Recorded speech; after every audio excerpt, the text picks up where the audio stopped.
Nommé il y a tout juste un an, le chef d'état-major français a effectué sa première visite en Côte d'Ivoire. Dès son arrivée, il s'est rendu à Jacquesville, situé à l'ouest d'Abidjan, pour visiter l'Académie internationale de lutte contre le terrorisme, inaugurée il y a quelques mois. Face à l'avancée des djihadistes dans la région, la France et la Côte d'Ivoire ont créé cette école pour entraîner des militaires et former des fonctionnaires. Sa création a été voulue par le président français Emmanuel Macron, juste après les attentats de Grand Bassam en 2016.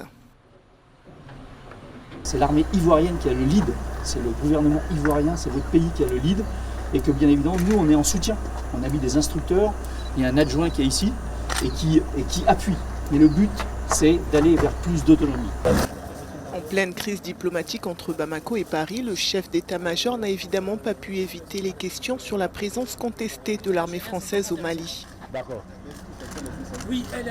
En fait au Mali, les massacres répétés que produisent les terroristes, massacrer des villageois, dans l'absolu, c'est pas gagner le cœur des populations. Et pour autant, par ce message-là, finalement, ils arrivent à affaiblir les gouvernements en place et finalement réduire et un peu, comme vous l'avez dit, en fait, développer le sentiment contre l'armée française. Ça veut dire que nous aussi, on doit être capable de communiquer, de montrer ce qu'on fait. Et ça, c'est quelque chose qui est extrêmement important. Et l'armée française, comme l'armée ivoirienne, comme les armées africaines, on doit progresser dans ce domaine-là.